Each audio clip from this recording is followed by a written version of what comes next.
الحمد لله رب العالمين والصلاة والسلام على رسوله الكريم أما بعد أعوذ بالله من الشيطان الرجيم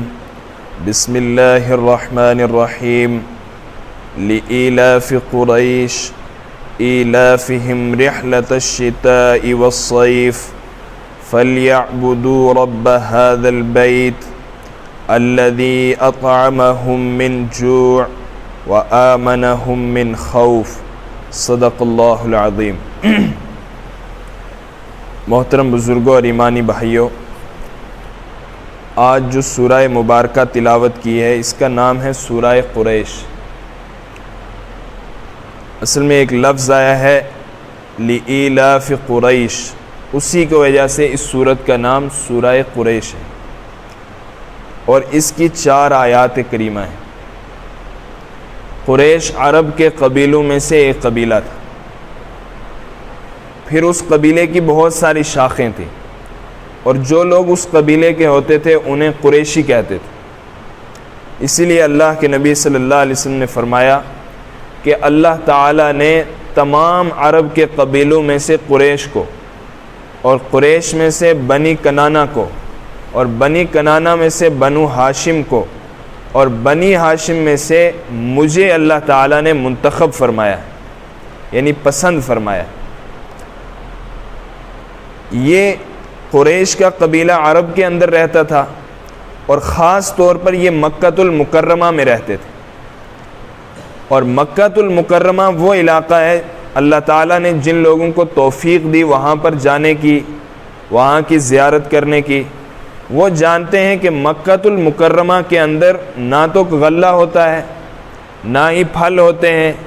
نہ ہی کوئی چیز یعنی وہاں پہ اگتی ہے۔ تو اب یہ جو مکۃ المکرمہ کے رہنے والے تھے، تو چونکہ ان کو بھی زندگی بسر کرنی تھی، تو اللہ تعالیٰ نے حضرت ابراہیم علیہ السلام نے ایک دعا فرمائی تھی، رب اجعل ھذا البلد آمنا، اے اللہ اس شہر کو امن کا شہر بنا دینا، وارزق اہلہ من الثمرات،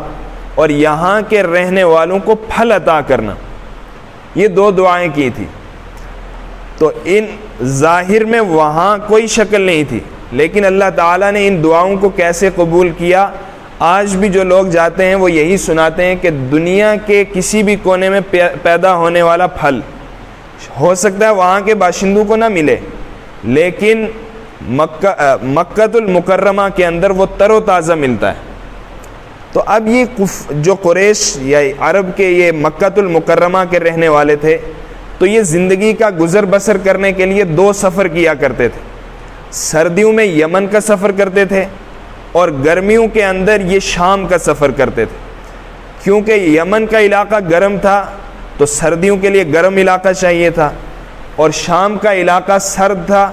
تو گرمیوں میں سرد علاقہ چاہیے تھا۔ تو یہ لوگ وہاں کا سفر کرتے تھے،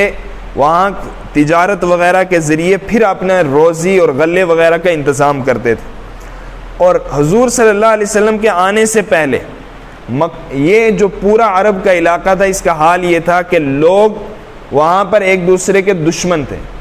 ایک دوسرے کو بلا وجہ قتل کر دینا، خاندان، برادری اور قبیلے رہتے تھے، تو ہر قبیلے والا اپنے مخالف قبیلے والے کے لوگوں کی طاق میں رہتا تھا، جہاں موقع ملا وہیں قتل کر دیا۔ لیکن اس تمام صورتحال میں بھی ان مکہ والوں کو کوئی نہیں چھیڑتا تھا۔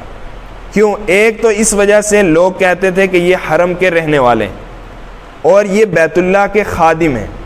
اس وجہ سے لوگ ان کی عزت کرتے تھے، اور ان کی عزت کی وجہ سے لوگ ان کی تجارت کا جو سامان تھا اس کو بھی نہیں لوٹتے تھے، اور ان کی جان کی بھی کہیں پر جو ہے کوئی ایسا نہیں کہ قتل کر دیا، ان کی جان لے لی، بالکل پرامن یہ رہتے تھے۔ تو اس کی وجہ سے جب انہوں نے دیکھا کہ یہ تجارت کی وجہ سے خوشحال بھی ہو گئے، لوگ ان کو پرامن بھی رہنے دیتے ہیں، کوئی چھیڑتا نہیں، تو یہ اس کو اپنا ذاتی کمال سمجھنے لگ گئے کہ یہ ہمارا ذاتی کمال ہے، ہمارا ذاتی ہنر ہے جو ہم خوشحال ہیں، 2 سفر کرتے ہیں تجارت کے تو ہم خوشحال ہو جاتے ہیں۔ تو اللہ تعالیٰ نے اس سورہ مبارکہ کے اندر ان کو سمجھایا کہ یہ تمہارا ذاتی کمال نہیں ہے کہ تم جو خوشحال ہو تجارت کی وجہ سے، بلکہ یہ تو اس بیت اللہ کی اور کعبۃ اللہ کی برکت ہے اور اللہ کا فضل ہے کہ ان دو چیزوں کی وجہ سے لوگ تمہاری عزت کرتے ہیں، تمہارا مال نہیں لوٹتے اور تمہیں عزت سے پیش آتے ہیں۔ تو اللہ تعالیٰ نے اس صورت مبارکہ کے اندر یہی ان کو سمجھایا ہے، اور سمجھانے کے بعد حکم دیا کہ تم اب کیا کرو کہ بتوں کی پوجا نہ کرو، اپنے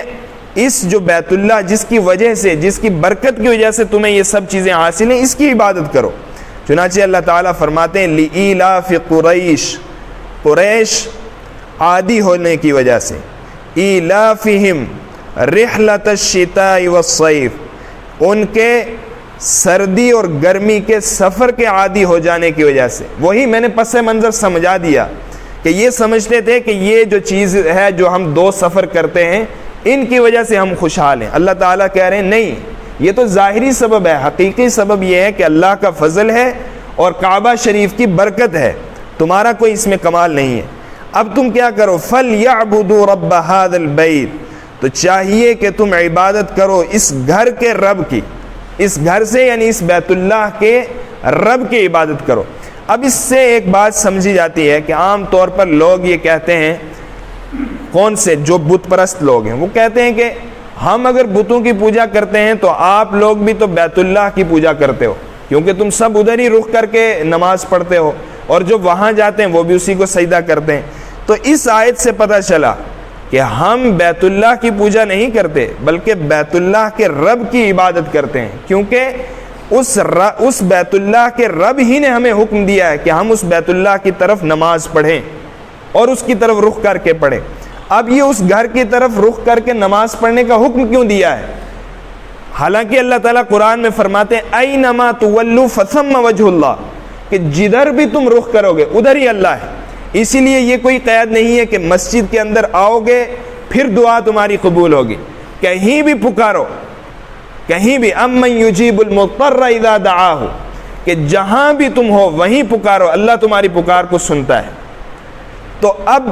اس سے یہ بات سمجھ آئی، اللہ تعالیٰ تو فرماتے ہیں کہ جدھر تم رخ کر لو ادھر ہی اللہ ہے،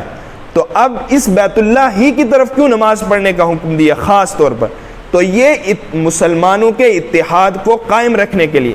اگر یہ نہ کہا جاتا کہ بھائی اس بیت اللہ کی طرف رخ کر کر نماز پڑھو، تو پھر کوئی شخص مشرق کی طرف نماز پڑھتا، کوئی مغرب کی طرف، کوئی شمال کی طرف، کوئی جنوب کی طرف، تو وہ جو ایک اتحاد تھا جو حج کے موقع پر نظر آتا ہے یا نماز میں نظر آتا ہے وہ ختم ہو جاتا۔ تو اسی لیے یہ اللہ تعالیٰ نے حکم دیا ہے۔ آگے اللہ تعالیٰ فرماتے ہیں الذی اطعمہم من جوع، وہ کون ہے اس بیت اللہ کا رب کون ہے؟ کہ وہ ہے جس نے ان کو یعنی قریش کو بھوک میں کھانا دیا،